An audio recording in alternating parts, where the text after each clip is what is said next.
I was supposed to be dying in a hospital bed. At least, that's what my son thought. While machines beeped and my wife wept, I heard everything. Every phone call, every lie, every plan to steal 42 years of my life's work. He didn't know what I had planned, and he definitely didn't know what I was about to do next.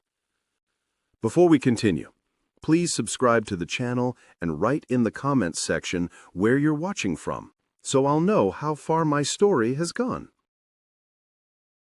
I built this company with my hands. My son wants to own it with signatures. Let me take you back to 1981. I was 24 years old, standing in a 1,200 square foot garage off East Market Street in Akron, Ohio. No employees, no investors. Just me, a second-hand lathe I bought for $800, and a contract to manufacture valve components for a local plumbing supplier. My first order was worth $3,200. I worked 72 hours straight to fill it. By 1985, I had 4 employees. By 1990, we'd moved into a real facility on Arlington Street, 12,000 square feet. I knew every person's name. I knew their kids' names. When Eddie Volkman's daughter needed surgery in '94, I paid the hospital bill myself. When the recession hit in 2008 and orders dropped 40%, I mortgaged my house to keep everyone on payroll. Not one layoff.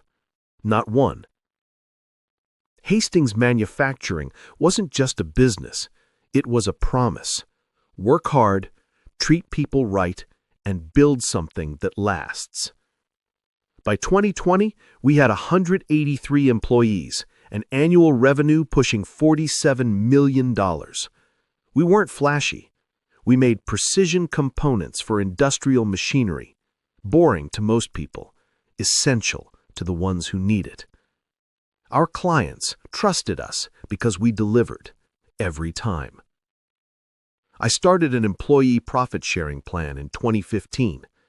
Every worker who'd been with us 5 years got a percentage of annual profits. Not stock options, real cash. I watched Ronnie Callahan buy his first house with his share. I watched Lucia Morales send her son to Ohio State. That's what legacy looks like to me. Not buildings, not balance sheets, people. But Garrett never saw it that way. My son came into the business in 2017, fresh out of Wharton with an MBA and a head full of consulting jargon. Optimization, restructuring, efficiency metrics. He wanted to cut the profit-sharing plan in his first quarterly review. Said it was bleeding capital that could go toward expansion. I told him no. We didn't expand on the backs of people who built this place. He smiled, nodded, didn't bring it up again. But I saw the way he looked at the factory floor, like it was a spreadsheet, not a community. He'd walk through the shop in his tailored suit, shaking hands with workers whose names he couldn't remember. He'd sit in meetings checking his phone while Eddie talked about a machine malfunction. Garrett was hungry, ambitious, smart as hell. But he didn't understand what we were protecting. Diane, my wife of 38 years, she'd defend him. He's just young, Parker. He'll grow into it. Maybe she was right. Maybe I expected too much. After all, he didn't grow up poor like I did. He didn't know what it felt like to gamble everything on a handshake deal. Still, I loved him. He was my son. I just didn't trust him with my life's work. So in 2019, I did something I never told anyone about. Not even Diane. I drove to First Merit Bank in downtown Akron, walked into the vault room with my attorney, Vincent Castellano, and updated my will. The real one. The one that protected the profit-sharing plan, the workers, the legacy. I placed it in a safe deposit box, box 447. Then I locked the door and went back to work. I thought I had time. I was wrong. March 14th, 2023. Renaissance Hotel, downtown Cleveland, Conference Room C. I was sitting across from Mitchell Brennan, VP of Procurement for Apex Industrial Systems, our biggest client. 3-year contract renewal, $18 million on the table. Garrett sat to my left, laptop open, nodding along like he understood the technical specs we were discussing. Mitchell was talking about delivery timelines when I felt it. A tightness in my chest. Not pain, not yet, just pressure, like someone was standing on my sternum. I loosened my tie, took a sip of water, kept talking. We can guarantee the same turnaround we've held for 6 years. The pressure turned into fire. My left arm went numb. The room tilted. I gripped the edge of the table, knuckles white, trying to breathe through it. Mitchell's face blurred. I heard Garrett's voice, distant and distorted. Dad, are you okay? I wasn't okay. I slumped forward. My forehead hit the table. Papers scattered. Someone screamed. I remember thinking absurdly that we were going to lose the contract. Then everything went black. I woke up to the sound of machines. Beeping. Rhythmic. Mechanical breathing that wasn't mine. My eyes wouldn't open all the way.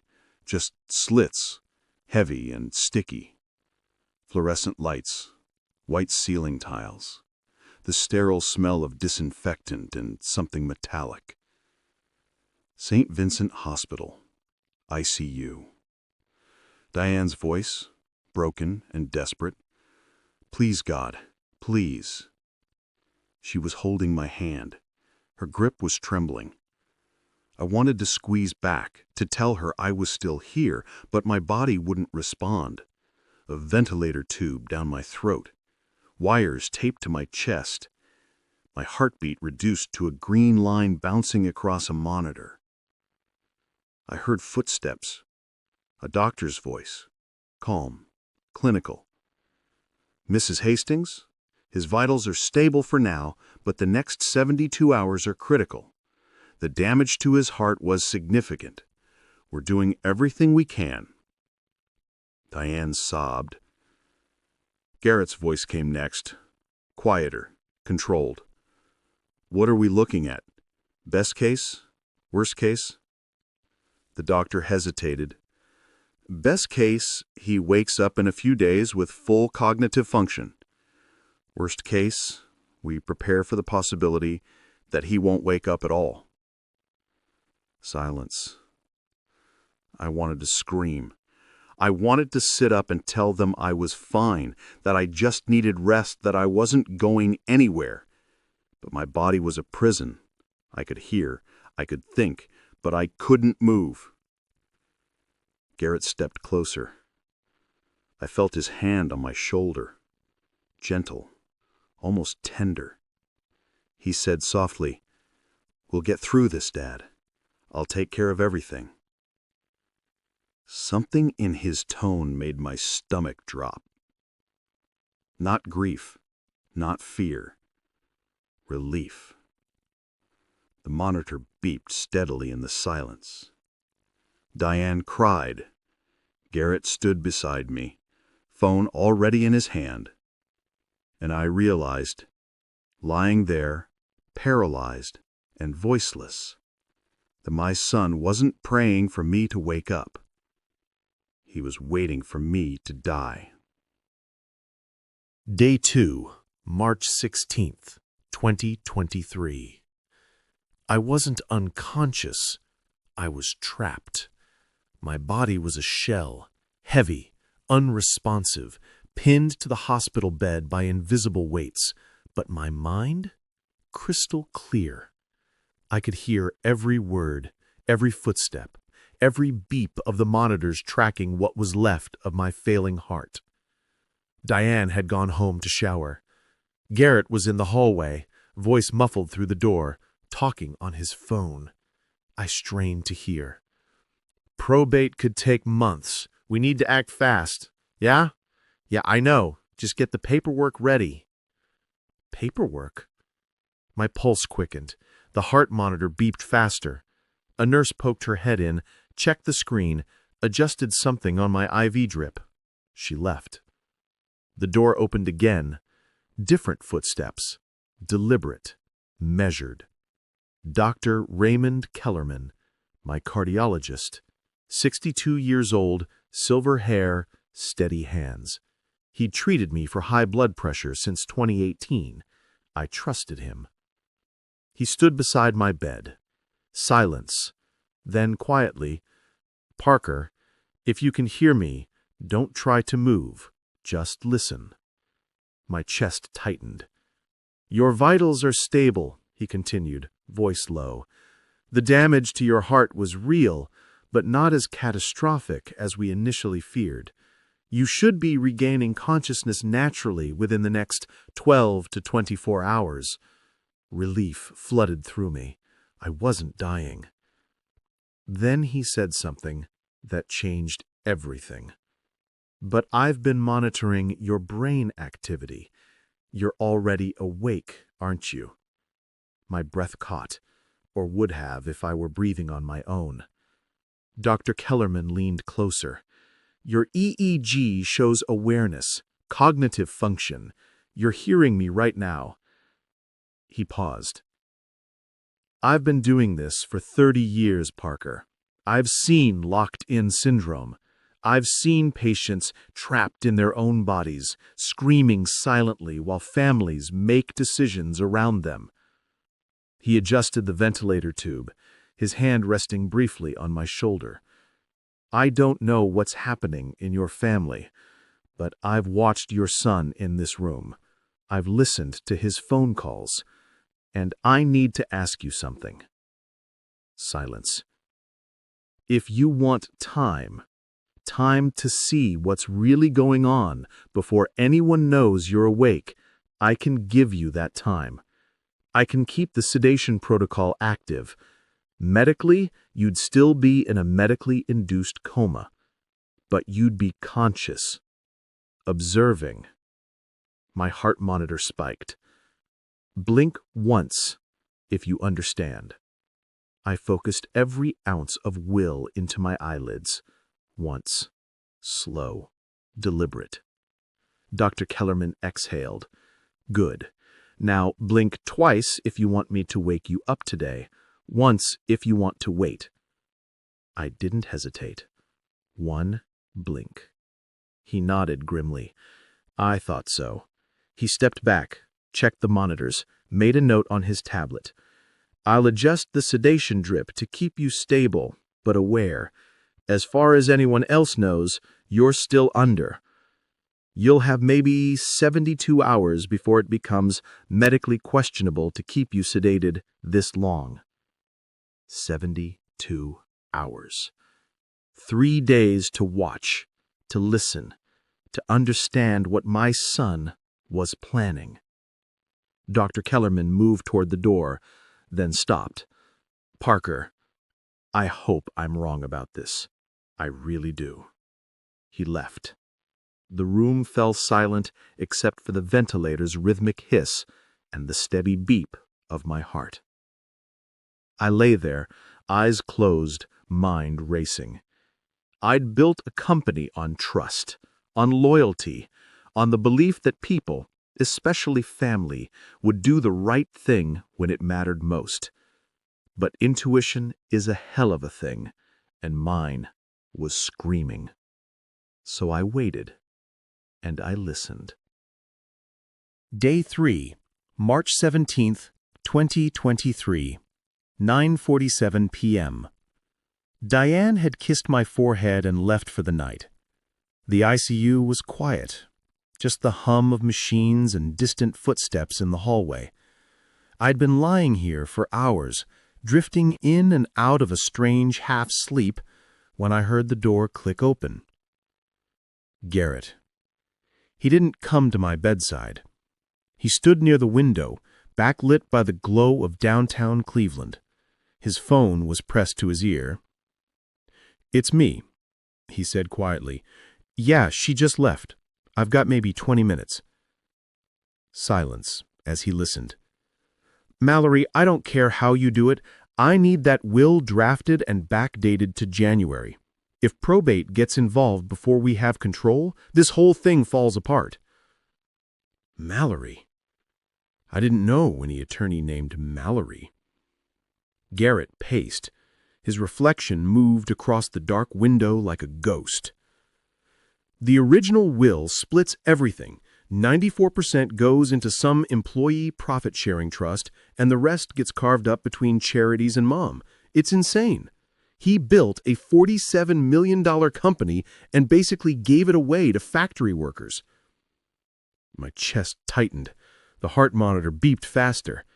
Garrett glanced at it, then at me. I kept my breathing steady, eyes closed.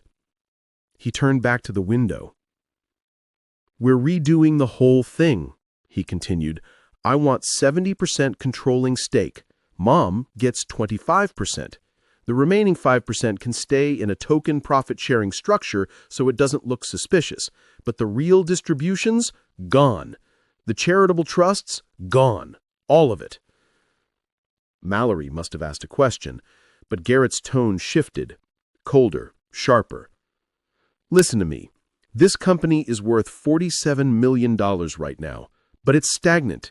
The old man refused to modernize, refused to cut dead weight, refused to do anything except play patriarch to a bunch of workers who'd sell him out for a better offer tomorrow. I've got acquisition interest from Lawrence Industrial. They're offering $61 million for a buyout. $61 million, Mallory." My heart sank. He was going to sell it. 42 years, thousands of hours, hundreds of people who'd built careers, raised families, bought homes because of the stability I'd given them. And now my own son was going to erase them. Not if I had anything to say about it. Day 5, March 19th, 2023, 2:15 p.m.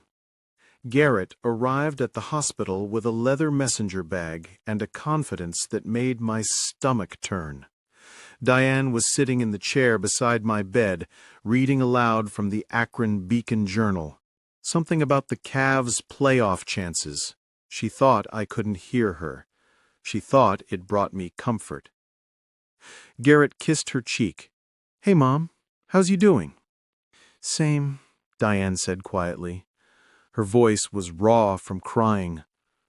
"Dr. Kellerman says his vitals are stable, but—" She trailed off. Garrett squeezed her shoulder. "He's strong. He'll pull through." Liar. He set the messenger bag on the small table beside the window. "Mom, I need to talk to you about something important. Legal stuff. Dad's estate." Diane stiffened. "Garrett, he's still here." "I know, but we need to be prepared. If something happens, we can't let the company fall into chaos. The employees are already panicking. Clients are calling, asking if we're stable. I need to make sure everything's protected." He was good, calm, reasonable, framing his greed as responsibility. Diane nodded slowly. "What do you need?" Garrett unzipped the bag and pulled out a manila folder. Dad updated his will back in January. He kept it at the office. Didn't want to worry you. It's straightforward. Transfers controlling interest to me, ensures you're taken care of, keeps the profit-sharing structure intact for key employees. Every word was a lie. Diane opened the folder. Her fingers traced the lines of text, her brow furrowed. "This says you get 70%? Dad wanted someone who understands the business to lead it. He knew I'd protect what he built." She looked up at him, uncertain. And the employees? 5% profit sharing, same as always, just streamlined. He pointed to a paragraph near the bottom. See, right here. Nothing changes for them. Everything changed for them. The real will guaranteed 20% of annual profits distributed among employees with 5+ years of tenure. This version gave them scraps. Diane hesitated, then nodded. If this is what he wanted, it is, Garrett said. He pulled out another document. This just needs your signature as a witness, standard probate protocol. She signed. I wanted to scream. Garrett slid the folder back into his bag, then walked over to my bedside. He stood there for a moment, looking down at me, at the tubes, the wires, the machines keeping me alive. He leaned close. His voice dropped to a whisper. I'll take care of everything, Dad. I promise. He straightened, kissed Diane on the forehead. I've got a meeting with the attorneys this afternoon. I'll be back tonight. He left. Diane sat back down beside me, holding my hand. He's such a good son. You raised him right, Parker. The heart monitor beeped steadily. I'd raised him, fed him, paid for his education, gave him every advantage I never had, and he'd used all of it to learn how to betray me. Day 6, March 20th, 2023, 4:32 a.m. I couldn't sleep. Not that sleep meant anything anymore in this strange, paralyzed state. The ICU was dark, except for the glow of monitors. Diane was home. Garrett was gone. It was just me and the machines and the weight of what I knew. But I wasn't helpless. Lying there in the silence, I let my mind drift back. 23 years. August 2000. I was 43 years old.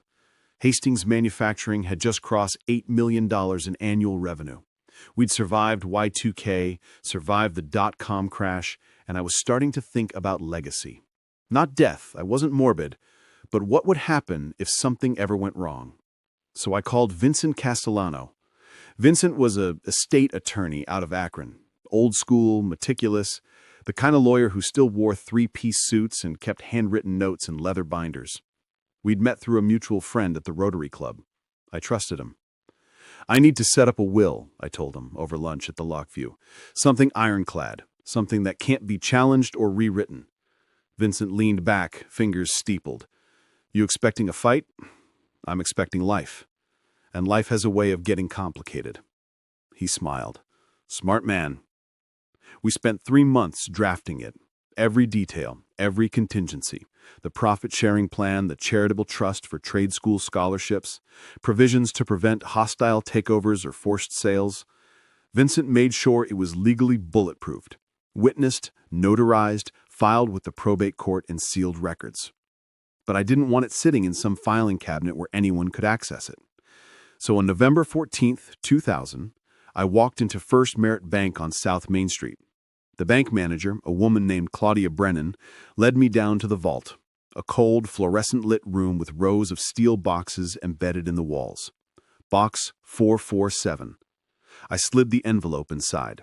Thick, cream-colored paper, sealed with red wax, my full name embossed on the front. Parker William Hastings, last will and testament. Vincent stood beside me, along with 2 witnesses, Eddie Volkman from my shop floor and Father Gregory Tomlinson from St. Bernard's, both men I'd known for years, both men who understood what this company meant. This stays here, I said. No one touches it unless I'm dead or incapacitated and Vincent requests it. Claudia locked the box, handed me the key. It'll be here as long as you need it, Mr. Hastings. I updated it every 5 years. 2005, 2010, 2015, 2019.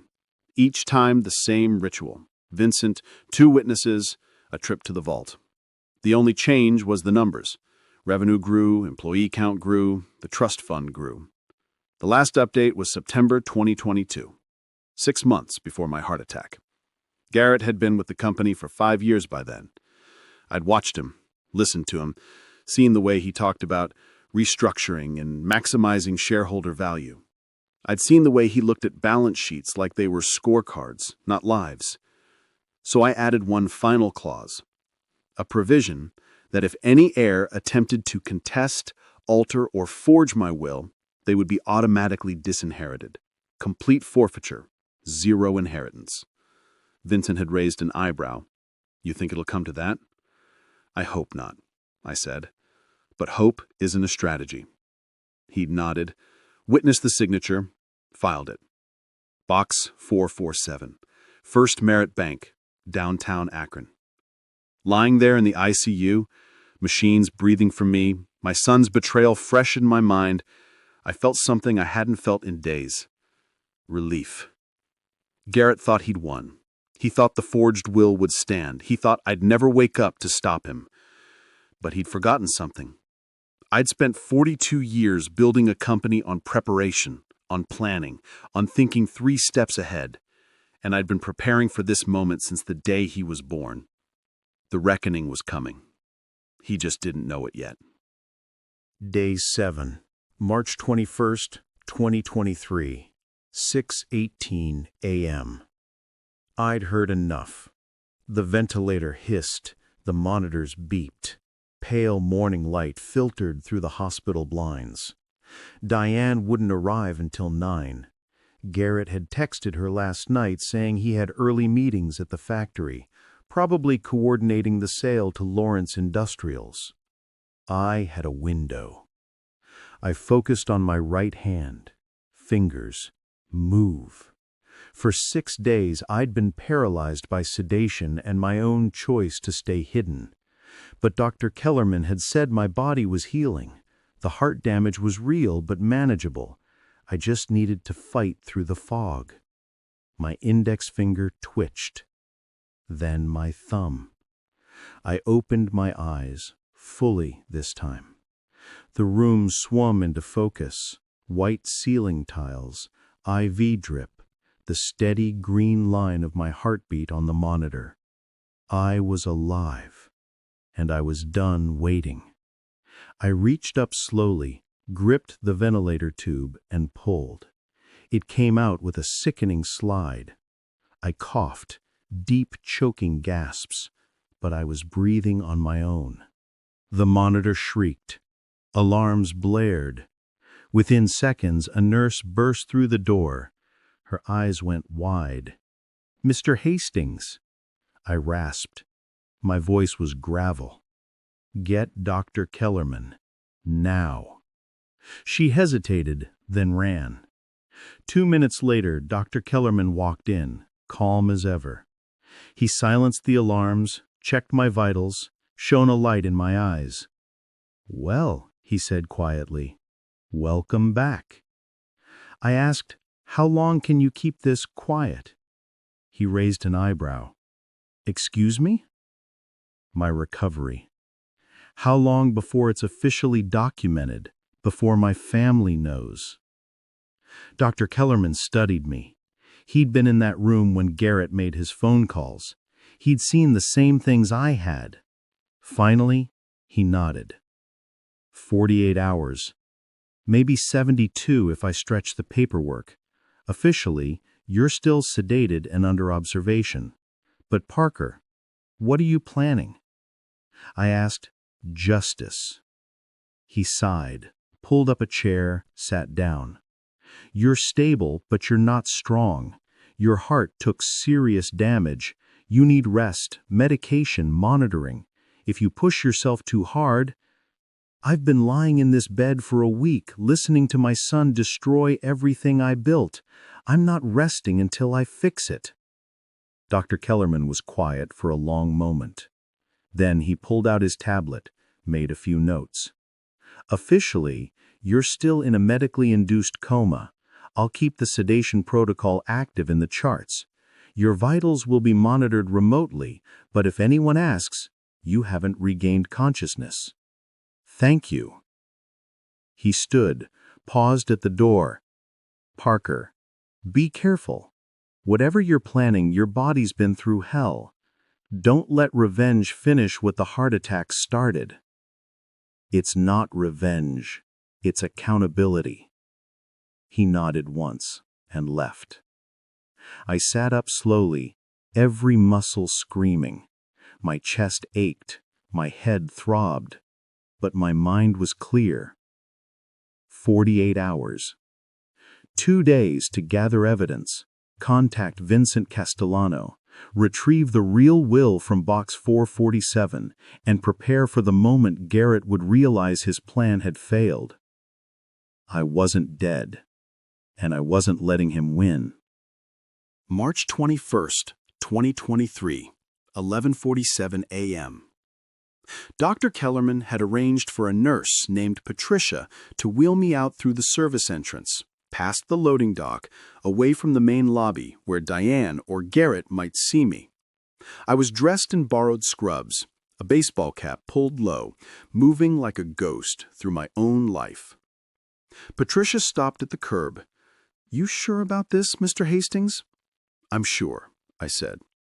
She helped me into the back of a taxi. I gave the driver an address on South Main Street, First Merit Bank, and watched the hospital disappear through the rear window. My chest ached with every breath. My hands trembled, but I was free. The taxi dropped me 2 blocks from the bank. I paid cash, pulled the cap lower, and walked. Every step felt like I was dragging cinder blocks. A woman passing by gave me a concerned look. I forced a smile, kept moving. First Merit Bank. Tall glass doors, marble floors. I'd been coming here for 23 years. Claudia Brennan was at her desk near the vault entrance. She looked up as I approached, and her face went pale. "Mr. Hastings, my God, we heard you were—" "In a coma, I was. I'm not anymore, and I need to access box 447. She stared at me, frozen. Then she nodded quickly, stood, led me down the narrow corridor to the vault. Her hands shook as she unlocked the gate. The vault was exactly as I remembered.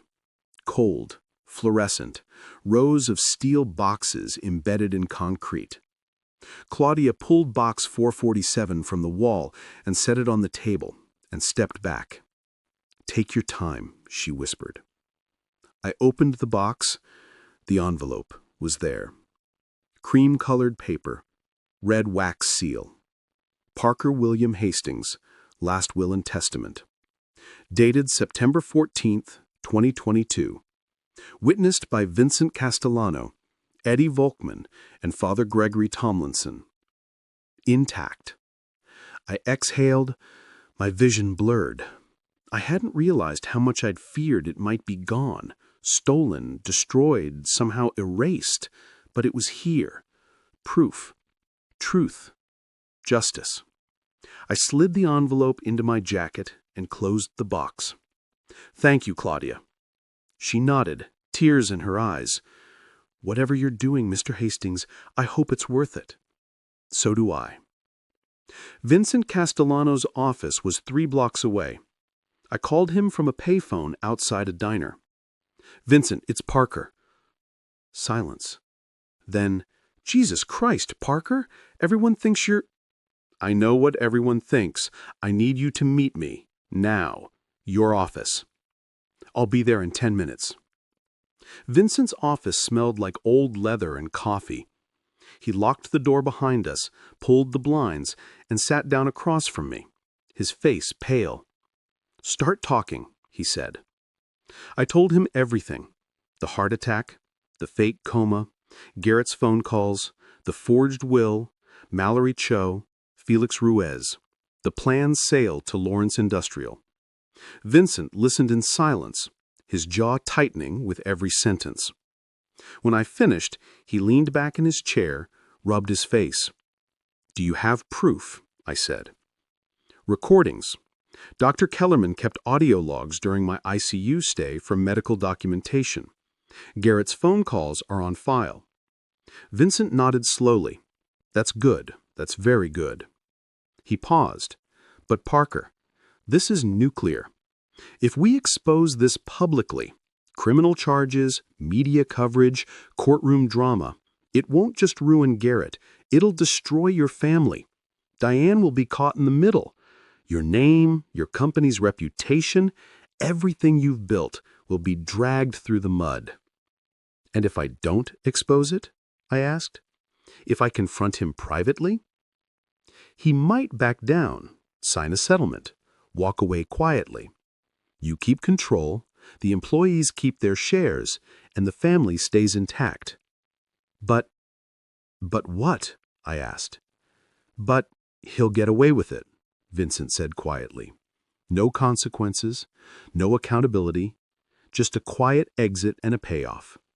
Is that justice? I stared at the envelope on the desk between us. The real will, the truth. Vincent leaned forward. You need to decide what kind of man you want to be at the end of this. A father or a judge? March 22nd, 2023, 7:34 p.m. I wasn't going home. Not yet. Diane thought I was still in a coma. Garrett thought he'd won. I needed to keep it that way until the moment was right. Vincent had set me up in a small conference room above his office. A fold-out couch, a coffee maker, and a stack of documents 3 feet high. Company files, board minutes, payroll records. Everything I'd need to understand exactly what Garrett had been doing while I was unconscious. I worked through the night. The numbers told a story. In the 7 days since my heart attack, Garrett had moved fast. He'd scheduled an emergency board meeting for March 24th, 2 days from now, to discuss leadership transition and strategic restructuring. He'd contacted Lawrence Industrial to accelerate acquisition talks. He'd even drafted severance packages for 23 employees, including Eddie Volkman and Lucia Morales, citing operational efficiency improvements. He was dismantling everything. At 3 a.m., there was a knock on the door. I froze. Vincent appeared in the doorway, and behind him stood a woman I recognized immediately, Maria Delgado. She was 51 years old, head of operations, and worked for Hastings Manufacturing for 19 years. Sharp, loyal, the kind of person who noticed when numbers didn't add up. "Maria," I said quietly. Her eyes filled with tears. "Mr. Hastings, oh my God!" She crossed the room and hugged me, carefully, like I might shatter. When she pulled back, her face was hard. I knew something was wrong. Garrett's been acting strange. Locked meetings, private calls. Yesterday, I was reviewing email archives for a client contract and found something. She handed me a printed email chain. The subject line read, Will documentation, urgent. It was a thread between Garrett and Mallory Cho, dated March 17th. They were discussing notary logistics, witness affidavits, and how to backdate the forged will to avoid probate scrutiny. But there was something else. A note at the bottom from Garrett. Make sure the profit-sharing clause is vague enough that we can phase it out over 18 months without triggering lawsuits. I don't want a revolt on the factory floor. Maria's voice was steady but furious. He's planning to gut the profit-sharing plan, slowly, so no one notices until it's too late. I set the paper down. My hands were shaking. How many people know I'm awake? I asked. Just me, Vincent, and Dr. Kellerman. But the whole company knows about the board meeting. Garrett sent a memo yesterday. He's calling it a Leadership Transition and Strategic Vision Session. Everyone's terrified. I looked at Vincent. Can we move fast enough? He nodded. The board meeting is March 24th. That's 36 hours. I can file an emergency motion to freeze all estate actions pending probate review. I can also subpoena Garrett's communications with Mallory Cho and Felix Ruiz. But Parker, if you want to do this publicly, at the board meeting, you need to be ready for war. Maria leaned forward. What do you need from me? I thought about it. About revenge. About redemption. About what kind of man I wanted to be when this was over. Garrett had betrayed me, lied to his mother, tried to steal from people who'd built this company with their own hands. He deserved to be exposed, humiliated, prosecuted. But he was still my son. And maybe, just maybe, there was a part of him that could still be saved. Or maybe I was a fool. Get me a list of every board member and every employee with 5+ years of tenure. I want them all at that meeting. Maria nodded. Done. Vincent stood. Parker, once you walk into that room, there's no going back. I know. Because I wasn't just fighting for a company anymore. I was fighting for the truth. March 24th, 2023, 10 a.m. The boardroom at Hastings Manufacturing was on the 3rd floor, floor-to-ceiling windows overlooking the factory floor, a long mahogany table that seated 20, and walls lined with framed photos of the company's history, the first valve component we ever made, the ribbon-cutting ceremony in 1985, the team photo from our 40th anniversary. 42 years of my life, captured in glass and wood. The room was packed. All 7 board members, Maria and the senior operations team, 15 employees representing the profit-sharing trust, Eddie Volkman, Lucia Morales, Ronnie Callahan, and others who'd been with me for decades. And in the back corner, 2 reporters from the Akron Beacon Journal. Maria had invited them. Transparency, she'd said. Garrett stood at the head of the table, crisp navy suit, leather portfolio, every inch the confident executive. Diane sat beside him, pale and exhausted. She'd been at the hospital every day, sitting with a man she thought was dying. I felt a stab of guilt, but not enough to stop. Vincent and I waited in the hallway outside. Through the narrow window in the door, I watched Garrett call the meeting to order. "Thank you all for coming on short notice," he began, voice steady and authoritative. "My father's condition remains critical, and while we're hopeful for his recovery, we need to ensure this company continues to operate without disruption." He opened his portfolio, pulled out a document, the forged will. "Before his heart attack, my father made provisions to ensure a smooth transition of leadership. His will, updated in January of this year, designates me as majority controlling shareholder and CEO of Hastings Manufacturing, with my mother retaining a significant stake and the profit-sharing trust continuing as planned." Eddie Volkman raised his hand. "Garrett, when was this will updated? Your father never mentioned it." Garrett didn't flinch. January 12th. He handled it privately with his attorney. It's all documented. Lie. Maria stood. "I'd like to see that documentation. Notary, witnesses, filing dates." Garrett's jaw tightened. "Maria, this isn't the time." "It's exactly the time," she said coldly. The room stirred, uncomfortable glances, whispers.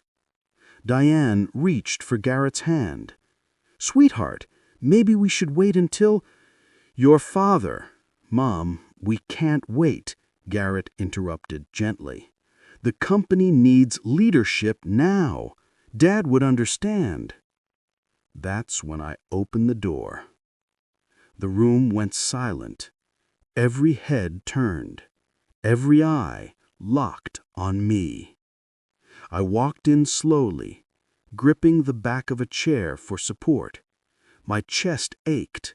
My legs trembled. But I was standing. Diane's face went white. "Parker!" Garrett froze. The color drained from his face. The document slipped from his hand and fluttered to the table. "Hello, son," I said quietly. For 3 long seconds no one moved. Then Eddie Volkman shot to his feet. "Jesus Christ, Parker!" Lucia gasped. Ronnie Callahan started clapping, tears streaming down his face. The room erupted, cheers, stunned laughter, people rushing toward me. I raised a hand. "Sit, please." They sat. I walked to the head of the table, slowly, deliberately, and stood across from Garrett. He stared at me like I was a ghost. "Dad, how—" "I woke up," I said, "7 days ago." The room went silent again. Diane stood, tears pouring down her face. "Parker, why didn't you tell me? I was there every day." "Because I needed to know the truth, and now I do," I said, looking directly at Garrett. Vincent entered behind me, carrying a leather briefcase. He set it on the table, opened it, and pulled out 2 documents, the forged will and the real one from box 447. "This," I said, holding up Garrett's document, "is a forgery, backdated, falsely notarized by a man named Felix Ruiz in Canton, witnessed by 2 employees who were paid to sign affidavits. It removes the employee profit-sharing plan, dissolves the charitable trust, and consolidates control so my son can sell this company to Lawrence Industrial for $61 million. Gasps rippled through the room. Diane sank into her chair, hand over her mouth. Garrett's face flushed. "Dad, that's not—" "I heard you," I said, voice rising. "I was awake, Garrett. I heard every phone call, every lie, every plan to erase 42 years of loyalty and sacrifice so you could cash out." His mouth opened, closed. No words came. I held up the second document. "This is my real will, written in 2000, updated every 5 years, stored in box 447 at First Merit Bank, witnessed by Vincent Castellano, Eddie Volkman, and Father Gregory Tomlinson. It protects the profit-sharing plan. It protects the employees. And it includes a clause that if any heir attempts to forge, alter, or contest this will, they are automatically disinherited." Garrett's legs buckled. He grabbed the edge of the table. "Dad, please." You thought I was dying," I said, voice breaking. "You stood beside my hospital bed and whispered that you'd take care of everything. And you did. You took care of yourself." Diane was sobbing. Maria's face was stone. Ronnie looked like he wanted to leap across the table. Garrett's voice cracked. "I did it for us, for the family. You built this company, but you were going to give it all away. To the people who earned it," I shouted. The room flinched. "Eddie worked here for 31 years. Lucia raised 3 kids on the salary I paid her and used her profit sharing to send them to college. Ronnie bought his first house because I honored loyalty. This company isn't mine, Garrett. It belongs to all of us." Tears streamed down Garrett's face. I'm your son." "I know, and that's why this hurts." Vincent stepped forward. "Mr. Hastings, the legal filings." I nodded. He distributed copies of the real will to every board member. Then he pulled out a third document, a criminal referral for forgery, fraud, and conspiracy. "Garrett Hastings, you are being referred to the Summit County Prosecutor's Office for criminal investigation. You will also face civil action for attempted estate fraud." Garrett collapsed into his chair, head in his hands. Diane stood shakily, walked over to me, and slapped me across the face. The room gasped. "You let me think you were dying," she whispered, "for a week." "I'm sorry," I said, and I meant it. She looked at Garrett, then at me. Then she walked out. The room was silent except for Garrett's quiet sobs. I looked around at the faces I'd known for decades. Loyal, honest, heartbroken. The profit-sharing plan stands. The company stays independent, and we move forward. Eddie Volkman stood, then Lucia, then Ronnie. One by one, every employee in that room rose and applauded. Garrett sat alone at the table, broken.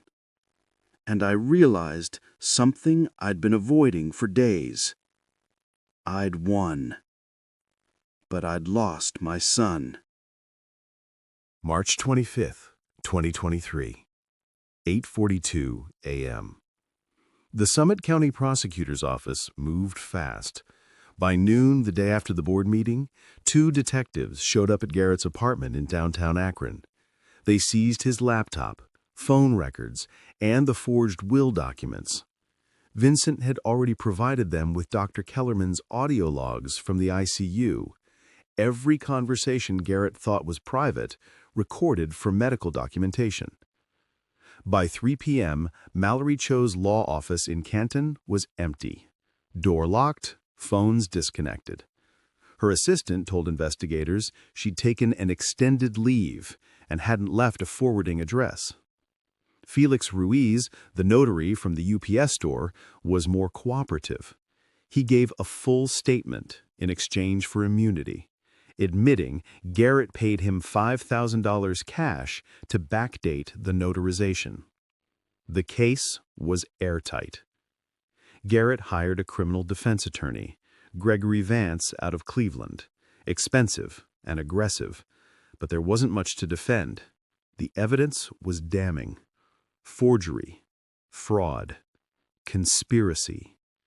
The prosecutor offered a plea deal: 3 years probation, $50,000 fine, and permanent surrender of any claim to Hastings Manufacturing.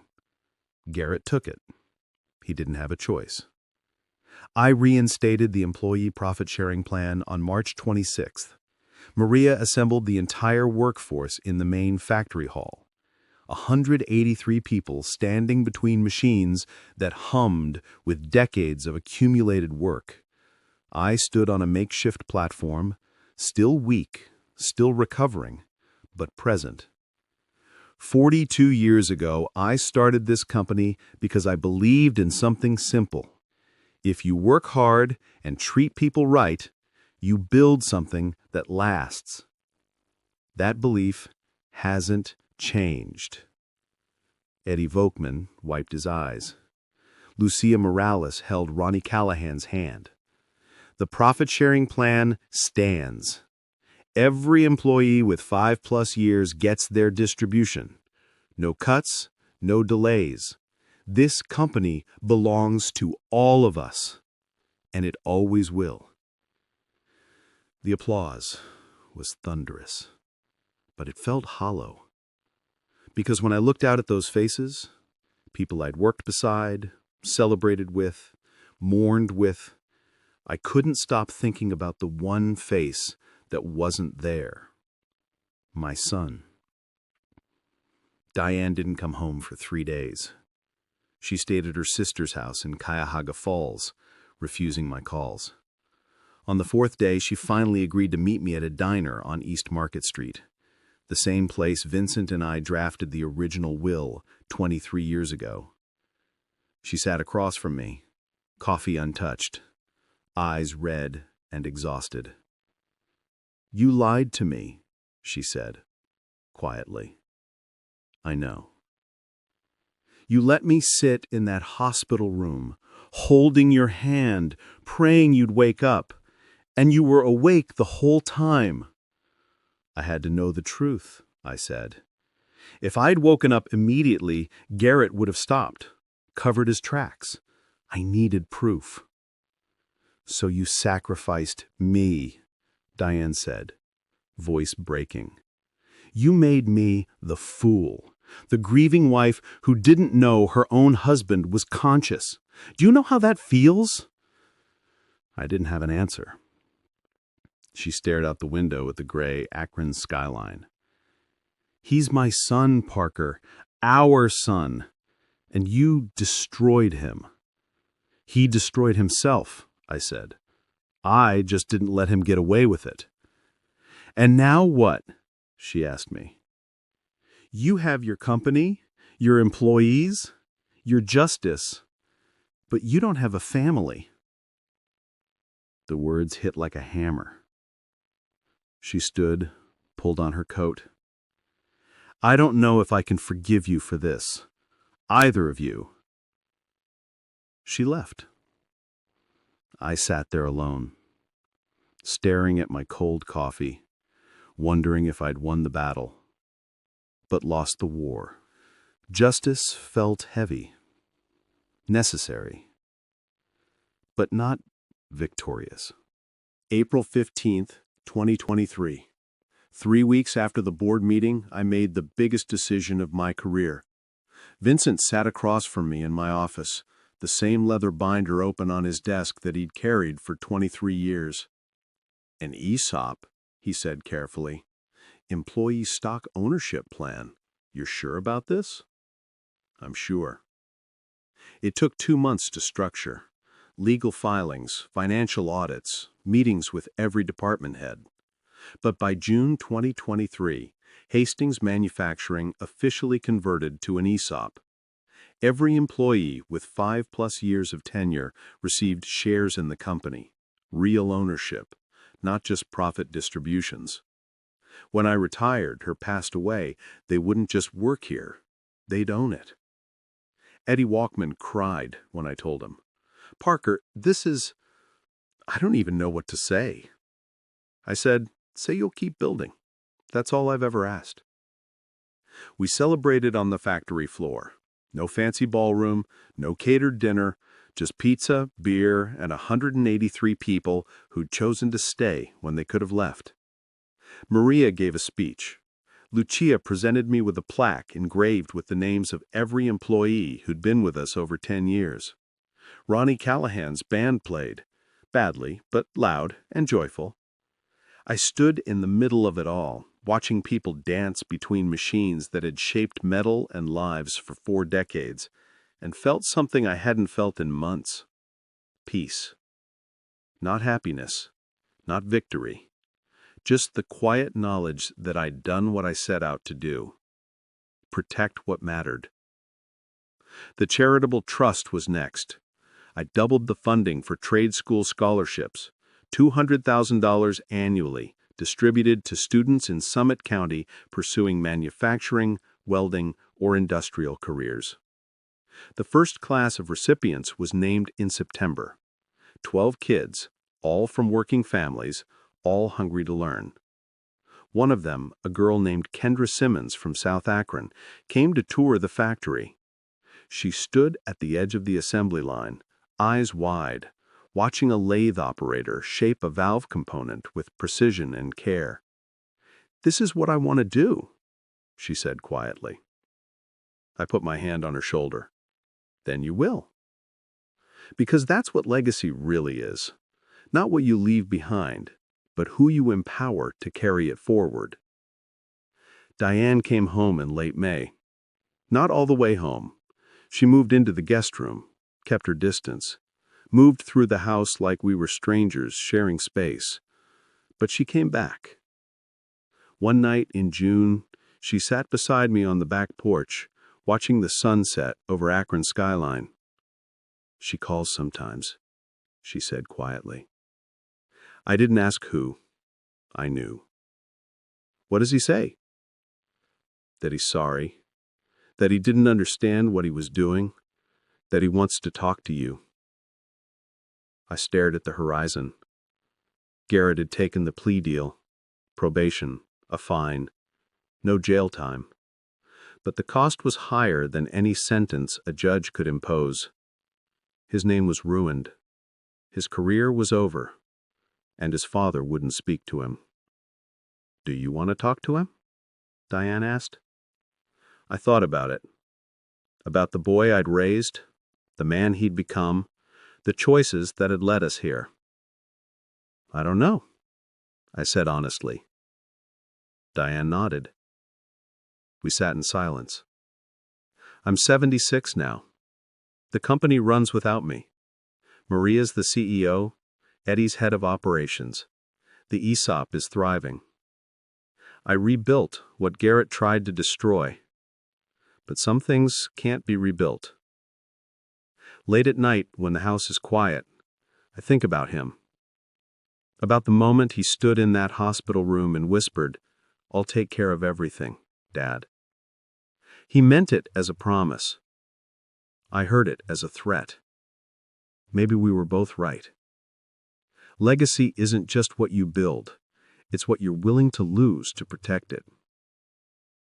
October 9th, 2025. 2.5 years after the boardroom confrontation, I found myself standing outside a small counseling center in Canton, Ohio. The building was modest, single-story brick, surrounded by maple trees just starting to turn orange and gold. A sign out front read, "New Horizons Family Therapy." Garrett's probation officer had recommended it, court-mandated family counseling, part of his probation requirements. I'd ignored the first 3 invitations, but Diane asked me to go. Not demanded, asked. And after everything I'd put her through, I owed her that much. I walked inside. The waiting room smelled like coffee and lavender. Soft music played from a speaker somewhere. A receptionist smiled at me. "Mr. Hastings?" I nodded. "Room 3, down the hall." I walked slowly, gripping my cane, a new addition since the heart attack, a reminder that bodies don't bounce back the way pride does. The door to room 3 was open. Inside, Garrett sat in a chair by the window. He looked different, thinner, older. His hair had started to gray at the temples. He wore jeans and a plain gray sweater, nothing like the tailored suits he used to wear. When he saw me, he stood quickly, hands shoved in his pockets. "Dad, thanks for coming." I sat down across from him. A therapist, a woman in her 50s named Dr. Ellen Park, sat between us, notepad in hand. "Parker, Garrett, this is a space for honesty, no judgment, just communication. Garrett, you asked your father to come today. Would you like to start?" Garrett nodded. He looked at me, then down at his hands. "I've been thinking a lot about what I did, about why I did it, and I need you to know I'm not going to make excuses." I said nothing. He continued.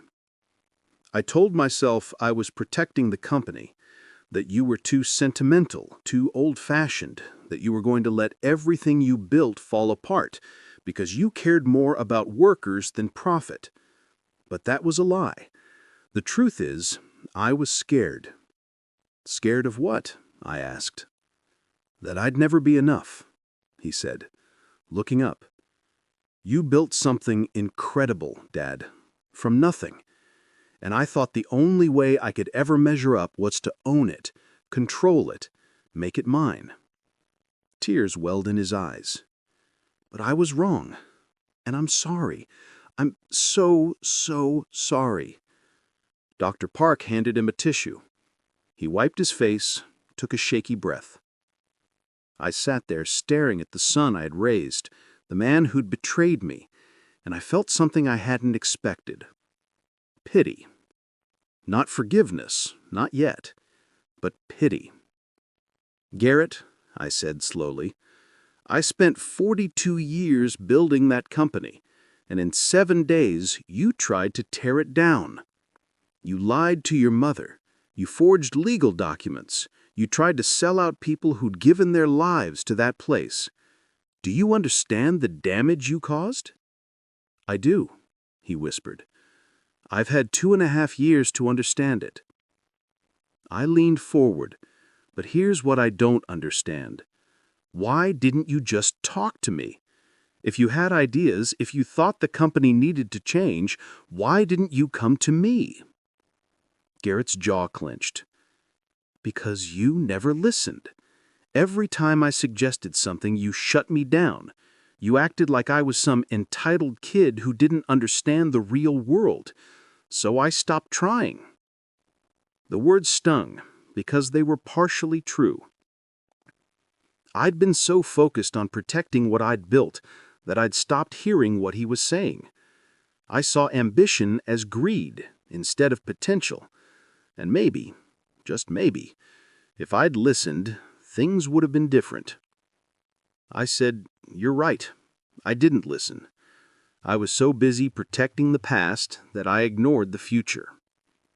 Garrett looked up, surprised. "But that doesn't excuse what you did," I continued. "You made a choice, a selfish, destructive choice, and it cost you everything." He nodded, tears streaming down his face. "I know." Dr. Park leaned forward. "Parker, Garrett has expressed remorse. He's worked hard in therapy to understand his actions. The question now is, what happens next?"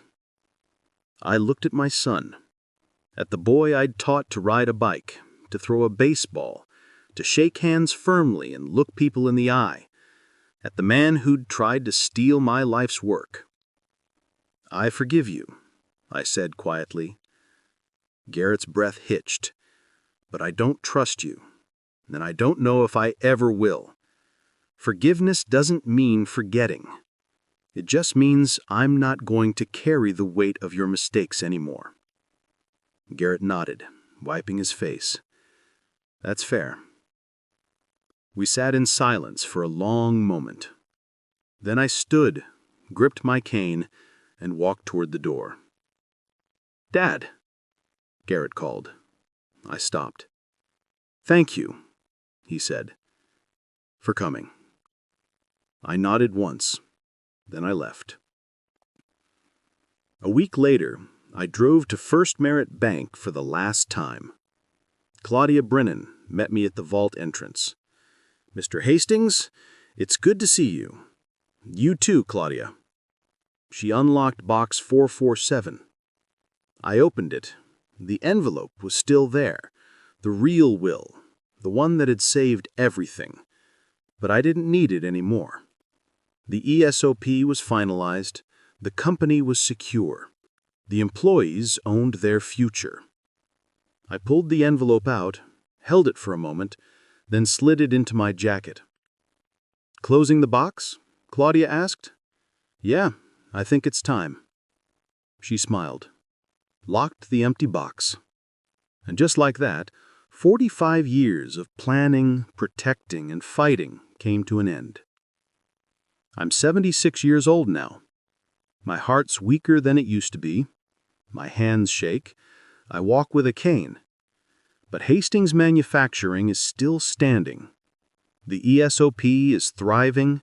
The employees are building something that will outlast all of us. Diane and I are learning to live together again. It's not the same. It never will be. But we're trying. And Garrett, he's rebuilding his life. Slowly. Quietly. I don't know if we'll ever be close again, but at least we're talking. Because here's what I learned. A legacy isn't what you leave behind. It's who you leave standing beside you when everything else is gone. So here's my question for you. Was I right to handle it this way? Tell me in the comments below. What would you have done in my position?